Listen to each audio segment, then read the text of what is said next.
प्रधानमंत्री नरेंद्र मोदी की स्वच्छता ही सेवा है मुहिम पर काम कर रहे प्रशासन ने गांधी जयंती पर स्वच्छ कारों को सम्मानित करते हुए उनका मान बढ़ाया है।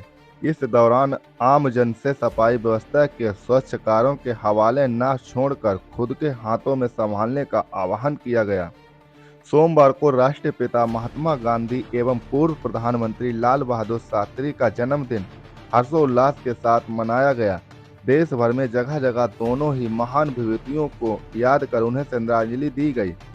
संभल जिले में भी दोनों महान विभूतियों के जन्मदिन पर कार्यक्रम आयोजित किए गए।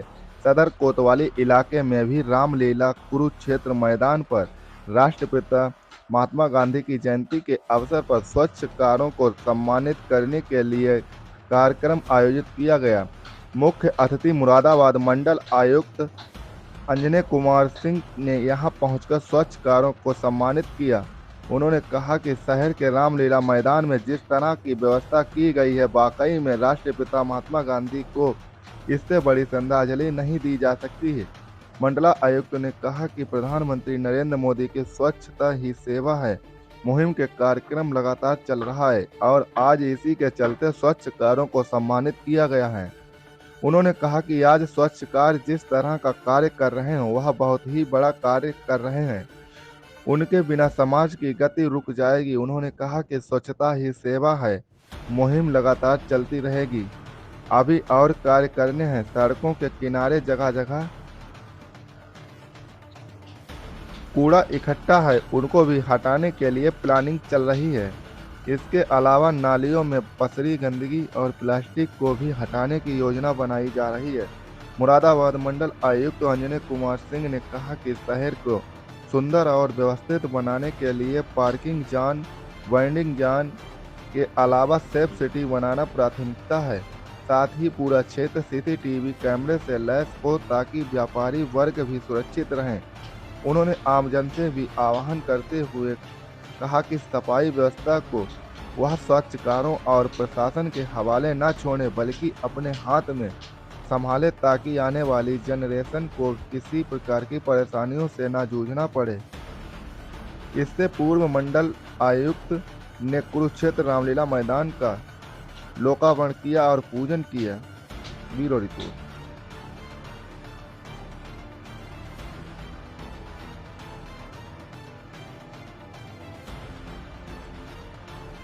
जगह पर खड़े हैं आज, जहां पर हमारे स्वच्छकार बंधु जिनका हम सम्मान कर रहे हैं, ये इस जगह पे पहले कूड़ा रहा करता था और ये रामलीला भी यहाँ पे होती रही है और यहाँ पे बहुत ज़्यादा कूड़ा जमा था, जिसको साफ़ करके एक वैकल्पिक व्यवस्था यहाँ पर कई तरीके की दी गई है, जिसमें पार्किंग से लेके वेंडिंग जोन तक और रामलीला के समय रामलीला के लिए बहुत बढ़िया व्यवस्था ये हुई है। एक तरीके से ये 2 अक्टूबर पर इससे ज़्यादा पूज्य बापू को इससे बड़ी श्रद्धांजलि नहीं हो सकती। माननीय प्रधानमंत्री जी ने आह्वान किया है स्वच्छता ही सेवा, इसके लगातार कार्यक्रम चल रहे हैं। आज 2 अक्टूबर को खासतौर पर महात्मा गांधी के जन्मदिन के अवसर पर सभी स्वच्छकारों को सम्मानित किया गया। उनके कार्यों के लिए वो जो कार्य कर रहे हैं बहुत बड़ा कार्य है, बहुत महत्वपूर्ण कार्य है, जिसके बिना समाज की गति रुक जाएगी। इस बात के लिए उनको सम्मानित किया गया है। लेकिन ये सिलसिला जो स्वच्छता ही सेवा है, ये केवल अभी तक ही नहीं थम जाएगा।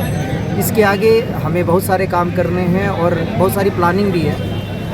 सड़कों के किनारे भी अभी बहुत सारे जगहों पर कूड़ा इकट्ठा है, जिसको सही जगह पर निस्तारण करना, ये इन सारी कार्यों की योजना बन रही है और बहुत शीघ्र हमारा प्रयास रहेगा कि सिर्फ सड़क के किनारे के कूड़े ही नहीं, नालियाँ भी जो प्लास्टिक से पटी हैं उन सबको हम ठीक कर सकें, शहर में सुव्यवस्था बना सकें। एक ऐसी व्यवस्था जहाँ पे एक प्रॉपर वेंडिंग जोन हो, प्रॉपर पार्किंग जोन हो, जहाँ पे जैसा माननीय मुख्यमंत्री जी ने कहा है सेफ सिटी के लिए सीसीटीवी कैमरे से पूरा आच्छादित हो ताकि हमारे व्यापारी बंधु सुरक्षित रहें। और साथ ही जैसे बारिश में आपने देखा कि अक्सर शहरों में पानी इकट्ठा हो जाता है, जो प्लास्टिक है प्लास्टिक के ऊपर हम इतनी प्रभावी कार्रवाई कर सकें कि लोग नालियों में प्लास्टिक न डालें, ना प्लास्टिक का इस्तेमाल करें, उसको हम घटाने जितना ज़्यादा घटा सकते हैं घटाएं। ये जो एक ओवरऑल जो चीज़ है वो आज 2 अक्टूबर के दिन एक संकल्प है और इस संकल्प के साथ जो हमारे स्वच्छता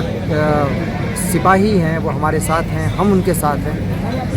हमारा ये भी संदेश है कि समाज इस सफाई को केवल उनके हवाले या प्रशासन के हवाले न करके अपने हाथ में ले, क्योंकि जब तक समाज नहीं उठेगा, सारे लोग अपनी सफाई सही ढंग से नहीं करेंगे, अपने यहाँ 2 डस्टबिन नहीं रखेंगे, जो न गलने वाली चीज़ है उसको अलग नहीं करेंगे, तब तक ये सारी सफाई व्यर्थ रहेगी। हम कहीं ना कहीं तो जाके सफाई करके कूड़ा डालेंगे और वहाँ कूड़े का पहाड़ इकट्ठा हो जाएगा, जो सबकी हमारे आगे आने वाली जनरेशन के लिए अच्छा नहीं है। यही मैं सब लोगों से रिक्वेस्ट करता हूँ। दीपोवली के यहाँ पर 24 कोसी परिक्रमा होती है, शासन की तरफ से पैसा आया है, उसके लिए क्या काम किया जा रहा है पक्की सड़क बनाने के लिए? देखिए, उस पर मैं इसकी अपडेट तो ले लूँगा, लेकिन आप लोगों को पता नहीं इस बात का एहसास है कि पता है कि नहीं, हमने मंडल स्तरीय गजेटियर तैयार किया है और जो पूर्ण है 15 अक्टूबर को हम उसे रिलीज़ भी कर देंगे। इसके तैयारी के दौरान बहुत सारी चीज़ें हमें संज्ञान में आई और संभल बड़ा समृद्ध जिला है। अगर सांस्कृतिक रूप से देखें, पौराणिक रूप से तो जो है ही है, सांस्कृतिक रूप से भी देखें तो बहुत समृद्ध जिला है। इसके एक एक सर्किट को, एक एक हेरिटेज को जोड़ना, जो परिक्रमा मार्ग आप कर रहे हैं उन सारी चीज़ों का चिन्हांकन करना, उसकी GPS मैपिंग करना, उस पर कार्य करना, ये सारे काम हम आगे भी करेंगे। जो पैसा आया है वो किस तरीके से यूटिलाइज हो रहा है उसकी भी अपडेट ली जाएगी। इसके अतिरिक्त भी प्रशासन लोगों के सहयोग से भी बहुत सारे कार्य करेगा और हमें उम्मीद है कि बहुत जल्दी आपको परिवर्तन दिखेगा।